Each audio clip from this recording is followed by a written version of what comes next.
오늘 밤에 우리 하나님의 말씀 보겠습니다. 마태복음 16장 13절로 19절. 예수께서 빌립보 가이사라 지방에 이르러 제자들에게 물어 이르시되 사람들이 인자를 누구라 하느냐? 이르되 더러는 세례 요한, 더러는 엘리야, 어떤 이는 예레미야나 선지자 중에 하나라 하나이다. 이르시되 너희는 나를 누구라 하느냐? 시몬 베드로가 대답하여 이르되 주는 그리스도시요 살아계신 하나님의 아들이시니이다. 예수께서 대답하여 이르시되 바요나 시몬아 내가 복이 있도다. 이를 내게 알게 한 이는 혈육이 아니요 하늘에 계신 내 아버지시니라. 또 내가 내게 이르노니 너는 베드로라. 내가 이 반석 위에 내 교회를 세우리니 음부의 권세가 이기지 못하리라. 내가 천국 열쇠를 내게 주리니 내가 땅에서 무엇이든지 매면 하늘에서도 매일 것이요 내가 땅에서 무엇이든지 풀면 하늘에서도 풀리리라 하시고 아멘. 오늘 저녁은 인물 기도 설교 7번째 시간 베드로의 기도에 대해서 함께 말씀을 나누고 은혜 받기를 원합니다. 베드로의 기도. 우리가 지난 6번의 시간 동안 아브라함, 다윗, 예레미야, 요나, 히스기야, 이삭 이런 사람들 기도를 쭉 함께 보았습니다. 우선 중요한 것은 우리가 성경에 이런 많은 기도의 인물들에 관하여 말씀을 나누는 것은 시대가 다르고 각자의 삶이 다르지만 하나님은 시대를 초월하여 그 누구일지라도 기도하는 이들에게는 반드시 역사하시더라. 우리가 시간 이렇게 많은 성서에 나오는 기도의 사람들을 함께 말씀으로 나눌 수 있다는 것은 우리에게 얼마나 큰 믿음의 유산이며 은혜인 줄로 모르겠습니다. 시간 많은 성경의 인물들이 어떻게 기도했는지 그리고 그들 속에 하나님이 어떻게 역사하셨는지를 말씀을 듣고 나눌 때마다 우리 안에 기도의 거룩한 열망이 날마다 때마다 충만하여지고 기도의 권능과 능력들로 더 충만해지는 저와 여러분이 되기를 축원합니다. 오늘은 7번째 시간 베드로의 기도입니다. 먼저 오늘 우리가 함께 본 마태복음 16장의 말씀은 베드로의 믿음의 고백에 관한 말씀이죠. 주는 그리스도시요 살아계신 하나님의 아들입니다. 예수님께서 제자들과 함께 빌립보 가이사라 지방에 가셨습니다. 그들에게 사람들이 인자를 누구로 하느냐 그랬어요. 그래서 사람들이 예레미야라고 하기도 하고요, 세례 요한이라고 하기도 하고요, 엘리야라 하기도 하고요, 선지자 중에 하나라고도 합니다. 그러자 주님이 베드로에게 너는 나를 누구라 하느냐? 그러자 베드로가 주는 그리스도시요 살아계신 하나님의 아들입니다. 그러자 주님께서 시몬아 바요나 참으로 너는 복이 있도다. 너에게 이를 알게 한 이는 사람이 아니라 혈육이 아니라 살아계신 하나님이 알게 하신 거다. 이 빌립보 가이사라에서의 이 베드로의 믿음의 고백은 너무 중요합니다. 아마 여러분이 이스라엘 성지 순례를 가셨다면 이곳을 꼭 다녀오셨을 겁니다. 그렇죠? 이것이 얼마나 중요한지 이 베드로의 믿음의 고백을 기념하여 조그마한 교회가 세워져 있지요. 그만큼 오늘 마태복음 16장에 이 베드로의 믿음의 고백은 매우 중요합니다. 오늘 저는 여러분에게 전하고자 하는 말씀은 사실은 그것보다도 베드로가 주님에 대하여 이렇게 귀한 믿음의 고백을 했을 때 예수님이 베드로에게 가장 먼저 하신 약속의 말씀이 뭐냐는 거예요. 이게 중요하죠. 베드로야, 참 너는 믿음이 좋구나. 참 너는 믿음이 귀하구나. 그러면서 주님이 가장 먼저 베드로에게 하신 약속, 베드로야, 내가 너에게 천국 열쇠를 주겠다. 앞으로 너는 이제 이 열쇠를 가지고 땅에서 무엇이든지 매면 하늘에서 맬 것이고, 땅에서 무엇이든지 풀면 하늘에서도 풀리리라. 예수님이 베드로에게 주신 축복은 뭐냐? 기도의 축복입니다. 기도의 능력이에요.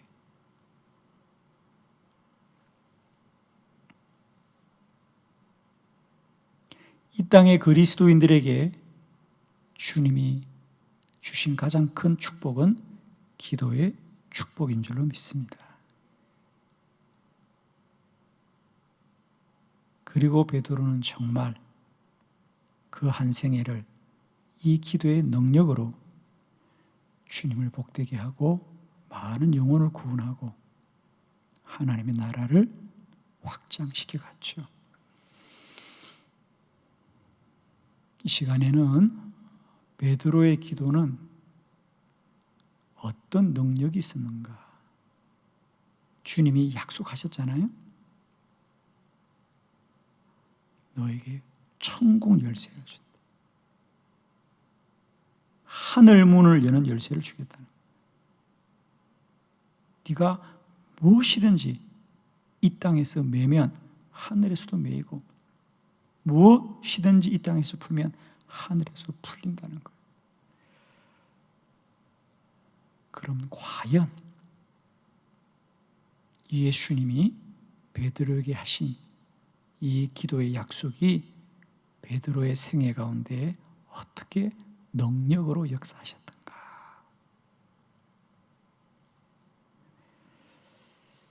기도는 능력입니다. 말씀을 믿고 기도하는 자는 오늘 베드로에게 나타났던 기도의 놀라운 능력처럼 오늘도 동일하게 나타날 줄을 믿습니다. 이 시간 우리가 성경을 찾아보면서 베드로의 기도의 능력 4가지 함께 보겠습니다.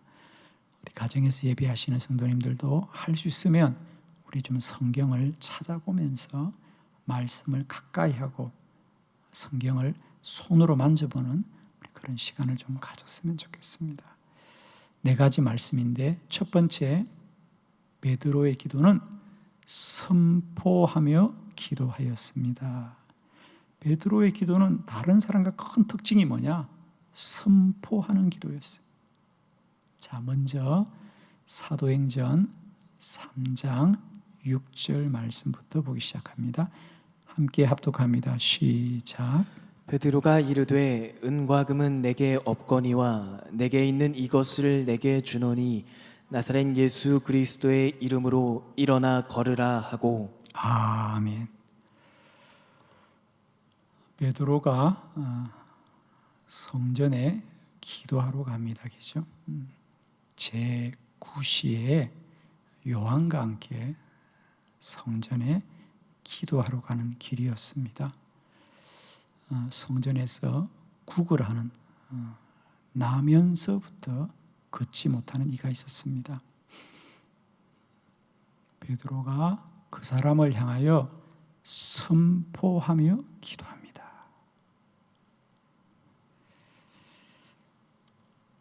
나사렛 예수 그리스도 이름으로 일어나 걸어라. 이게 베드로의 기도입니다. 베드로는 하나님께 하나님 이 사람 좀 고쳐주세요. 이 사람 치료해 주세요. 이 사람 일어나 걷게 해주세요가 아니고 선포하는 겁니다.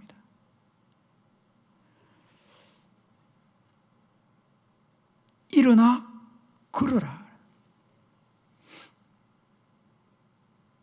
그래서 우리가 이걸 선포기도 혹은 명령기도, 또 어떤 분들은 이것이 놀라운 능력이 있어서 왕의 기도라고 이렇게 별명을 붙이는 분들도 있습니다.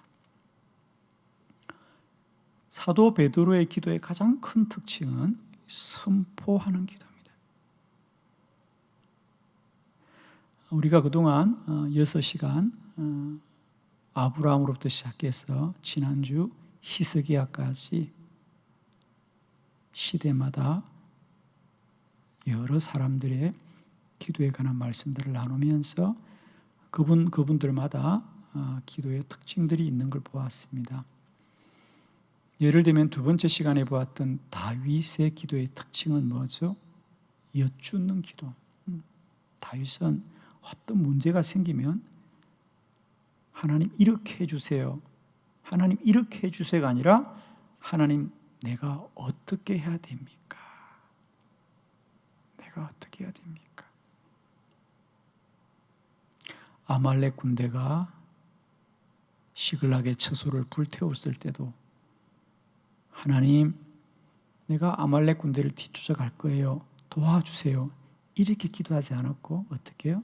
하나님 제가 저 아말렉 군대를 뒤쫓아 가서 그들을 사로잡을 수 있겠습니까? 여쭙는 거예요.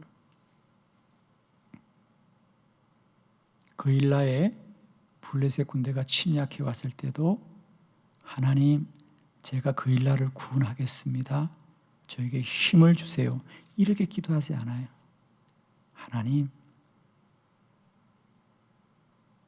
제가 그일라에 가서 저들을 구원할 수 있겠습니까? 내가 가서 그일라를 구원할 수 있겠습니까? 하나님이 가라. 내가 너와 함께 하리라. 다윗의 기도의 특징은 여쭙는 기도예요. 대부분의 사람들의 기도가 자신의 뜻을 정하고 하나님께 간구하는데 다윗의 기도는 여쭙는 기도더라. 오늘 베드로의 기도의 특징의 가장 큰 것은 선포하는 기도입니다.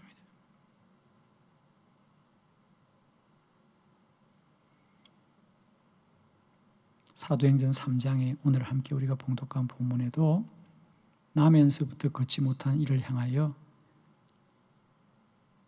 나사렛 예수 그리스도 이름으로 일어나 걸어라. 그의 다리를 붙들고 하나님 고쳐주세요가 아니고 일어나 걸어라. 그러자 즉시로 그 사람의 발과 다리에 힘을 얻어서 걷기도 하고 뛰기도 하고 주를 찬양하더라. 베드로의 기도는 선포하는 기도입니다. 사도행전에 이런 선포하는 베드로의 기도의 능력들을 성경은 우리에게 기록해 주고 있지요. 말씀들을 하나 더 봅니다. 사도행전 9장 33절로 34절입니다. 사도행전 9장을 여러분 한번 찾아보시면 좋겠습니다. 33절로 34절 교독합니다. 33절 거기서 에니아라 하는 사람을 만나매 그는 중풍병으로 침상 위에 누운 지 8해라. 베드로가 이르되 애니야야 예수 그리스도께서 너를 낫게 하시니 일어나 내 자리를 정돈하라 한데 곧 일어나나. 아멘. 베드로가 여러 지역을 다니며 복음을 전하다가 오늘 이 에니야를 고쳐준 기적은 루다라고 하는 곳에서 일어나게 됩니다. 베드로가 복음을 전하기 위하여 이 루다에 갔을 때에 오늘 성경대로 중풍병으로 8년을 앓아 누웠던 에니야라는 사람이 있었습니다.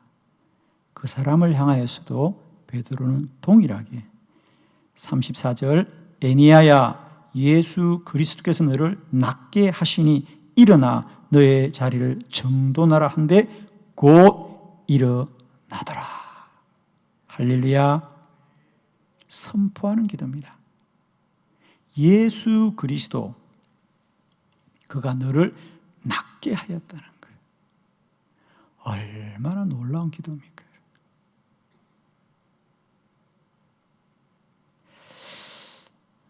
한 군데 더 보도록 하겠습니다.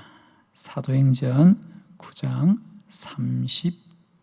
39절로 40절 말씀도 교독합니다. 사도행전 9장 39절로 40절 교독합니다. 39절 베드로가 일어나 그들과 함께 가서 이르매 그들이 데리고 다락으로 올라가니 모든 과부가 베드로 곁에 서서 울며 도로가가 그들과 함께 있을 때 지연 속옷과 겉옷을 다 내보이거늘 베드로가 사람을 다 내보내고 무릎을 꿇고 기도하고 돌이켜 시체를 향하여 이르되 다비다야 일어나라 하니 그가 눈을 떠 베드로를 보고 일어나 앉는지라. 아멘.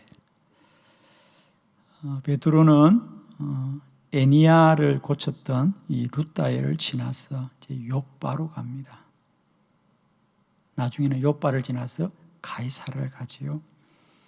이 요바에 머물 때에 그곳에 도르가라고 하는 여 제자가 있었다 그랬습니다.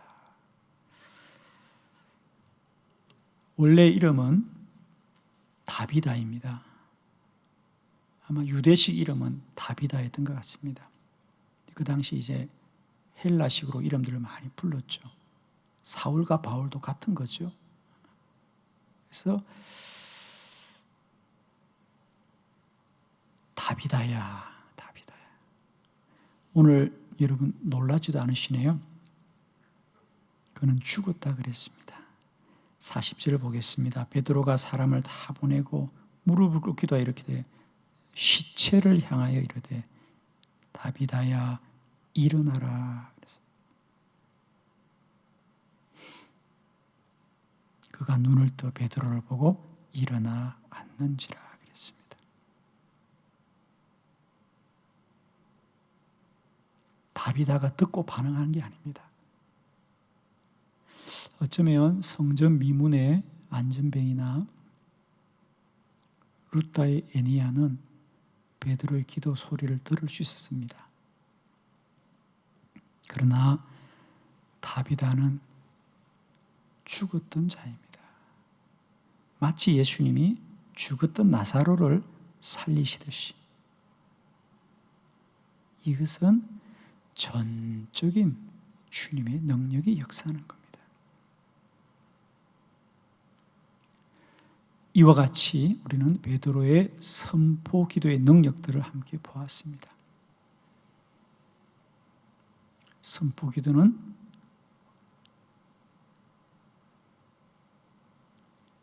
사람이 하나님께 구하는 기도가 아니고 하나님이 이미 이루신 일을 믿고 선포하는 기도입니다.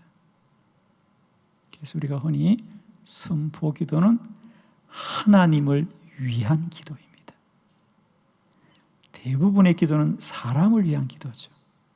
이 선포기도는 하나님이 이미 이루신 것을 믿기 때문에 선포할 수 있는 거죠. 절대적으로 하나님을 믿고 선포하는 자들에게 이런 능력이 나타날 줄 믿습니다. 저는 축복합니다. 여러분의 믿음이 간구하는 기도에서 하나님이 이미 이루신 줄로 믿는 선포 기도의 능력으로 성장할 수 있기를 축원합니다. 선포 기도는 말을 한다고 되는 게 아닙니다. 먼저 하나님이 행하심을 믿어야 합니다. 예를 들면 베드로가 에니야를 위해서 기도할 때 에니야야 예수 그리스도께서 너를 낫게 하시니 주님이 이미 너를 치료해 주시니 일어나라 그러는 거예요. 선포기도는 하나님을 위한 기도다. 하나님이 행하고 이루시는 일을 우리의 입술로 고백하는 기도가 선포기도입니다. 축복합니다. 이 밤에 베드로가 주의 능력을 믿고 선포하여 그 믿음대로 역사하였듯이 저와 여러분에게 이 밤에 선포하는 믿음이 충만해지는 밤이 되기를 축원합니다. 오늘 저녁은 말씀을 마치고 우리가 함께 통성으로 기도할 때 우리가 한번 믿음으로 선포하며 기도할 수 있기를 바랍니다. 여러분의 문제를 향하여 선포하십시오. 명하십시오. 명령하십시오. 선포기도는 하나님이 이미 행하신 것을 입술로 고백하는 거예요. 능력의 기도입니다. 베드로의 기도의 가장 큰 특징은 베드로는 선포하는 기도였더라. 두 번째, 베드로의 기도는 시간을 정하여 기도하였습니다. 베드로는 덜 정기적으로 기도했다는 거죠. 문제가 생길 때만 기도한 것이 아니라 그는 덜 시간을 정하여 두고 기도했더라. 사도행전 3장 1절입니다. 다 같이 합독합니다. 시작. 제9시 기도 시간에 베드로와 요한이 성전에 올라갈새. 아멘. 성전 미문에 나면서부터 걷지 못하는 이를 고쳐주셨던 그 기적의 이야기의 서론이죠. 제9시 기도 시간에 베드로와 요한이 성전에 올라갈 때 그 사람을 보게 된 거죠. 제9시 우리나라 시간으로 오후 3시쯤 되는 시간이죠. 베드로는 시간을 정하여 두고 기도했더라. 기도할 시간이 생겨서 기도하는 것이 아니고 기도하려고 시간을 먼저 구별했더라는 거죠.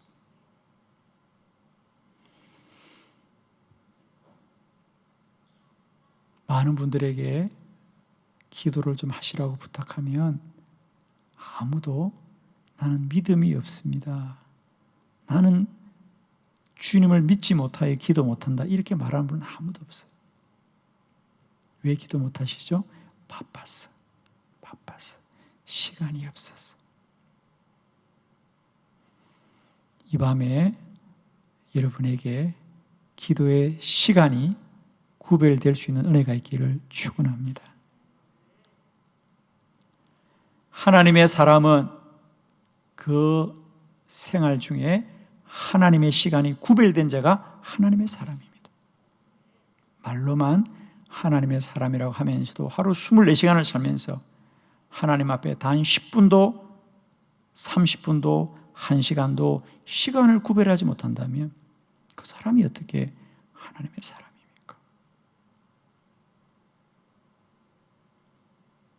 저는 분명히 말씀드립니다.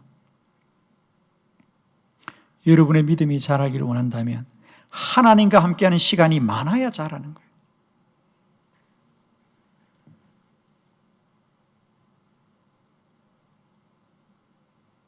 일만 시간의 법칙이라는 게 있습니다.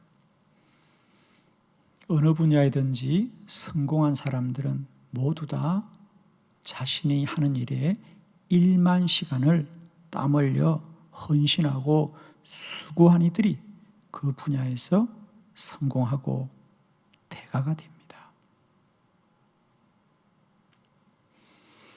우리는 믿음을 어떤 관념으로 생각해요. 그냥 늘 생각으로 생각하는데 아닙니다. 믿음은 구체적으로 하나님과 함께 시간을 보내야 됩니다.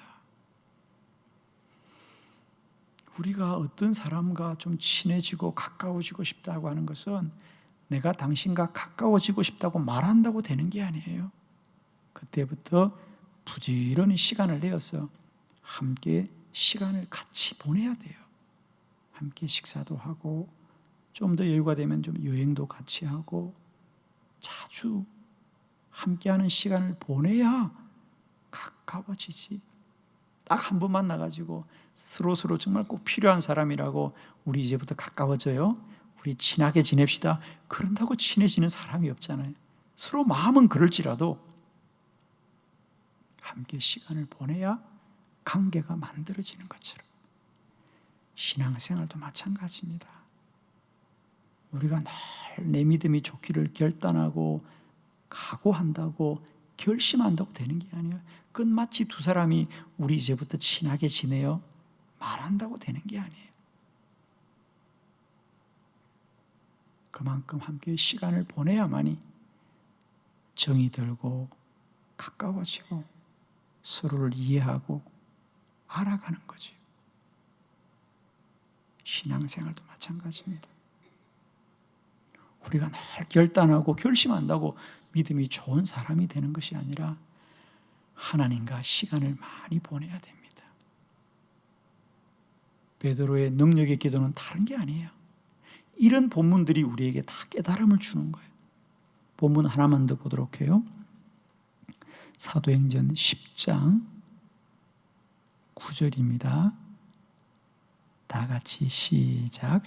이튿날 그들이 길을 가다가 그 성에 가까이 갔을 그때에 베드로가 기도하려고 지붕에 올라가니 그 시각은 제6시더라. 아멘. 베드로가 욥바에 갈 때 이야기입니다. 욥바에서 아까 보셨던 죽었던 다비다를 살리는 놀라운 기적이 일어나죠. 그 욥바에 갔을 때도 베드로가 가장 먼저 한 건 뭐냐? 마침 욥바에 도착을 했는데 그 시각이 제6시더라. 6시는 우리나라 시간으로 정오 12시입니다. 베드로가 지붕에 올라가 기도하더라. 왜? 그래요. 그 집안에는 벌써 점심 식사가 시작된 거죠. 이스라엘의 집들은 다 우리나라처럼 무슨 식사하는 방이 따로 있고 침실이 따로 있는 것이 아니라 하나의 공간 속에 모든 일이 이루어지죠.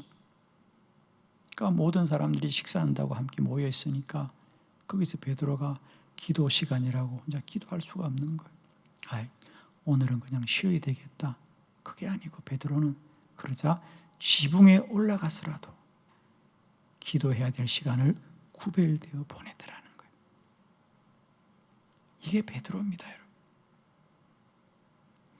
베드로의 기도의 능력이 우연히 나타난 게 아닙니다. 그날만 그랬겠어요? 베드로는 매일매일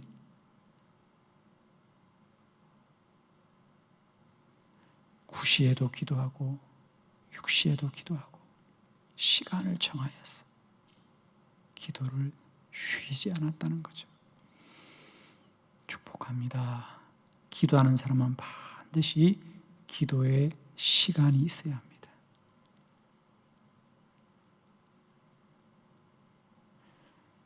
지금부터라도 여러분 기도를 많이 하지는 못하더라도 그것이 10분이든지 30분이든지 1시간이든지 매일매일 여러분의 일상 가운데 기도의 시간이 먼저 구별되어지는 은혜가 있기를 바랍니다.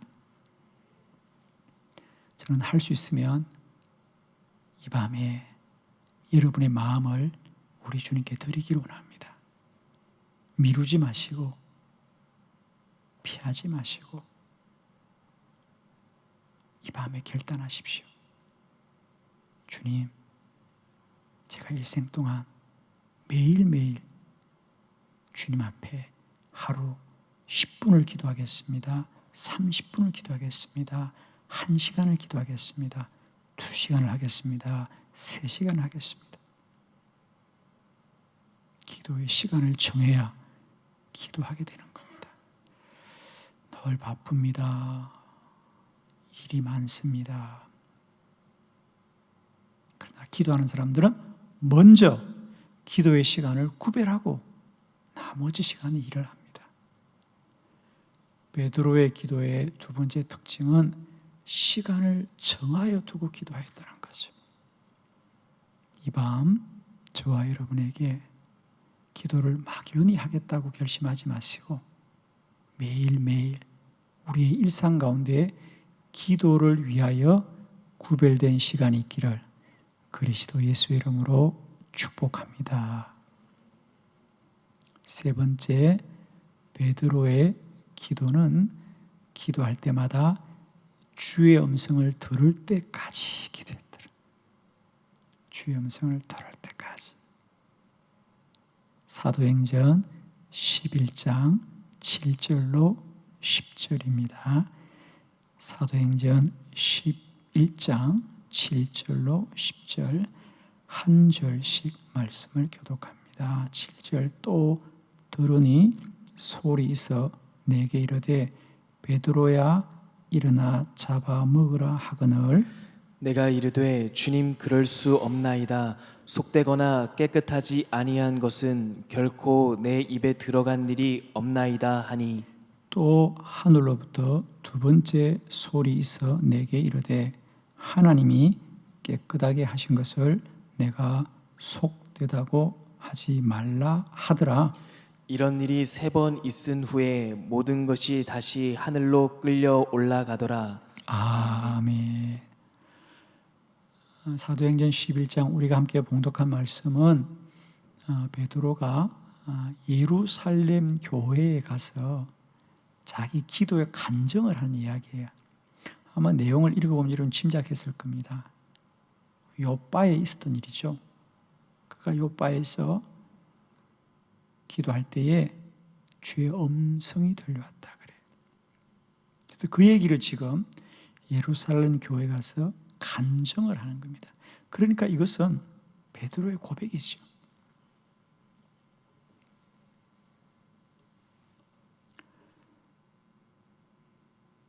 가이사라는 이방 땅입니다.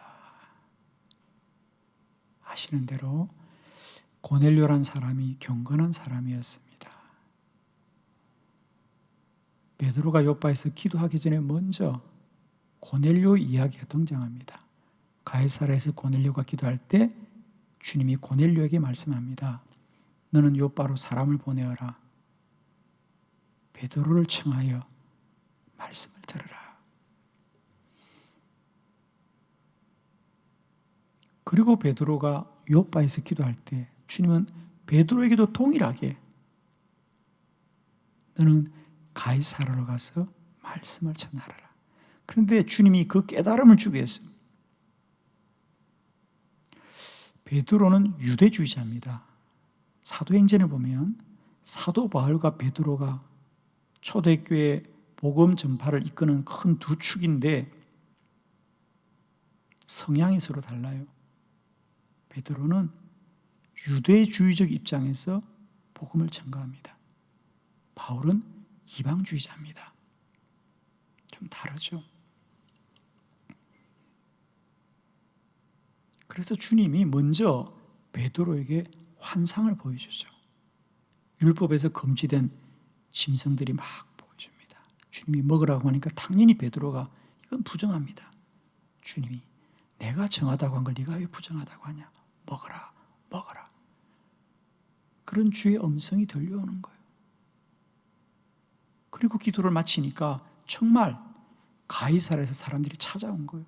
가이사라 이방 땅입니다. 지금까지 베드로는 그들에게는 복음이 전거될 이유가 없다고 생각한 거죠. 그런데 그가 기도할 때에 주님께서 이미 베드로의 마음을 바꾸두신 거죠.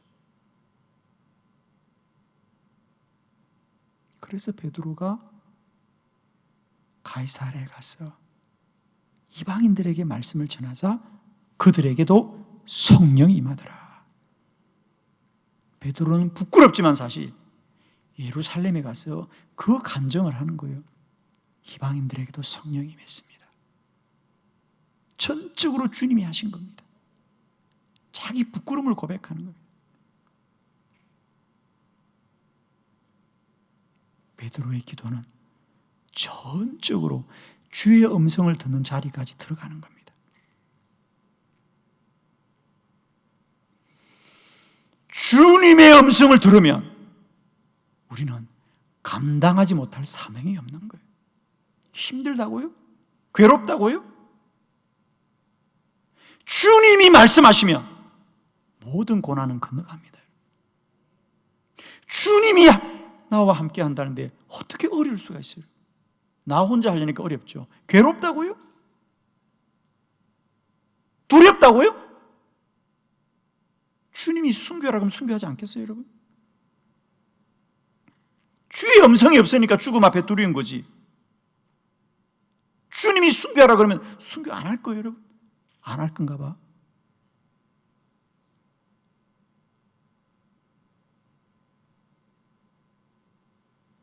베드로의 기도가 위대한 것은 그저 혼자 기도한 게 아니고 기도할 때마다 주의 음성이 들려오는 겁니다. 주님 만나는 겁니다. 기도는 사람이 정성과 뜻을 모으는 게 아니에요. 심리적이고 정신적인 작용이 아니라 기도할 때마다 주님 만나고 주의 음성을 듣는 것입니다. 우리의 문제가 무엇일지라도 기도하면 주님 말씀하십니다. 주님 음성이 들려오면 우리가 어떻게 못한다고 할 수 있어요? 힘들다고 할 수 있어요. 피곤하다고 할 수 있어요. 주의 음성이 없으니까 힘들어요, 바빠요, 피곤해요, 나 못해요. 자기가 하려니까 그런 말이 나오죠. 주의 음성이 벼락처럼 들려보세요. 어디서 우리가 못한다는 말을 할 수 있어요? 바쁘단 말을 어떻게 해요? 형편이 안 된다는 말을 어떻게 하냐고요? 주의 음성 없이 사니까 다 자기 속인 대로 사는 거예요.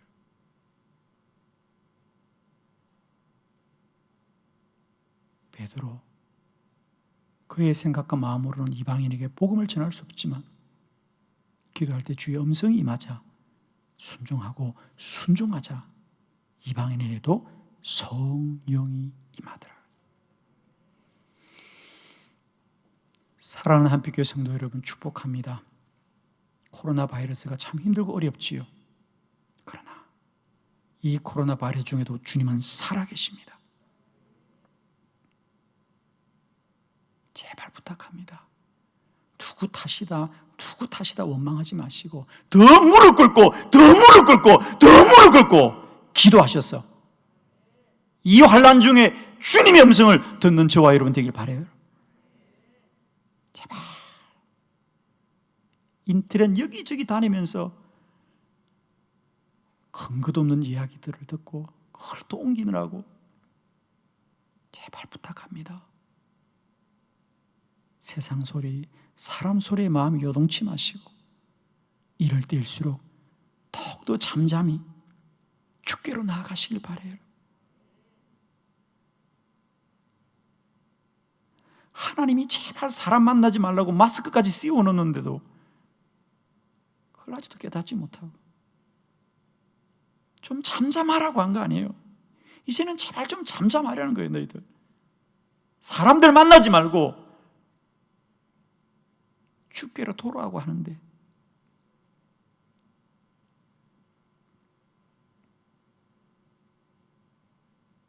기도가 답입니다.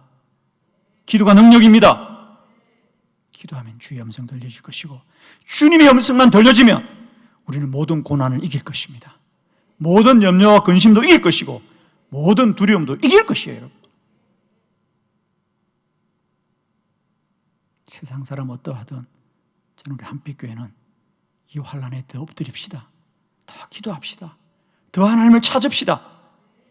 제발 세상 소리 귀 기울이지 마시고요. 사람들 말 옮기지 마시고요. 주의 음성 더 듣고 주님 더 사모하셔서 환난의 때, 이 환난이 지나갈 때 우리는 더욱더 믿음이 견고해지는 복을 누리기를 축원합니다. 마지막 네 번째 베드로의 기도는 정신 차리고 근신하여 기도하였습니다. 우리 베드로 전서 4장 7절의 말씀은 다 같이 믿음으로 합독합니다. 시작. 만물의 마지막이 가까이 왔으니 그러므로 너희는 정신을 차리고 근신하여 기도하라. 아멘. 사도 베드로의 말씀입니다. 만물의 마지막이 가까웠으니 그러므로 너희는 정신을 차리고 근신하여 기도해라. 지금 온 세상은 코로나 바이러스로 우리의 모든 생각과 마음을 빼앗아 버립니다.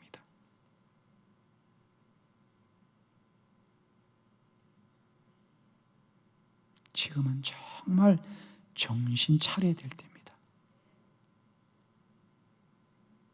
세상을 보세요. 누구 하나 우리 보고 이럴 때 더욱더 하나님께 가까이 가야 됩니다. 이럴 때 또 믿음으로 살아야 됩니다. 이럴 때 더 기도해야 된다고 누가 말하느냐고. 모이지 마, 모이지 마. 그 말만 하죠.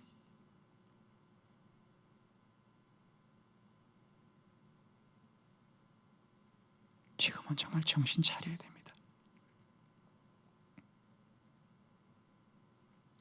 세상 사람들은 코로나 바이러스로 염려하지만 저는 이 시대 이 땅의 그리스도인들이 믿음을 잃을까 염려됩니다. 여러분. 이럴 때 더욱 정신 차려서 믿음을 지키길 바랍니다. 예배의 자리를 지키길 바랍니다. 기도의 자리를 구별하길 바랍니다. 더 말씀을 가까이 하길 바라요. 지금 마귀는 신이 났어요. 이럴 때 우리 정말 정신 차리고요. 근신해야 돼요. 근신이란 건 뭐냐? 구별되어 지내야 된다는 거예요. 지금은 더 행동을 조심해야 돼요.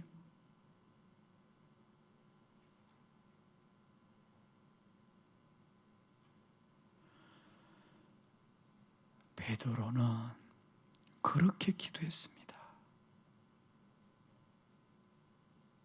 세상 사람들에게 휩쓸리지 않고 덜 깨어서 사람들이 밥 먹는다고 정신없을 때도 그는 기도의 시간이므로 지붕에 올라가서라도 그 시간을 구별되려고 몸부림치며 기도했습니다.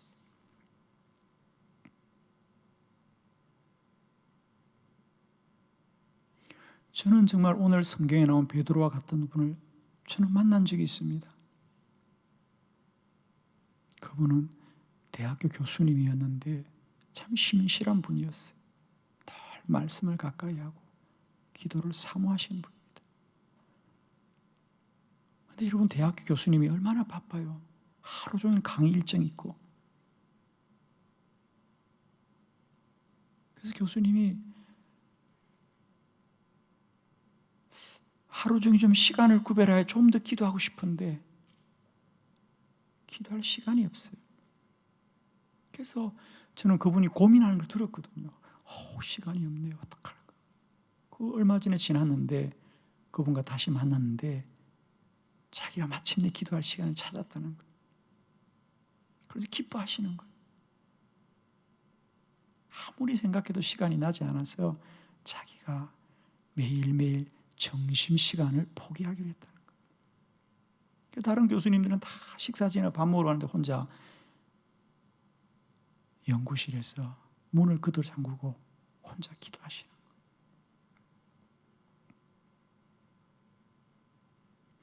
저는 아직도 그분을 잊지 못합니다. 참 신실하신 분이었습니다. 정신을 차려야 됩니다.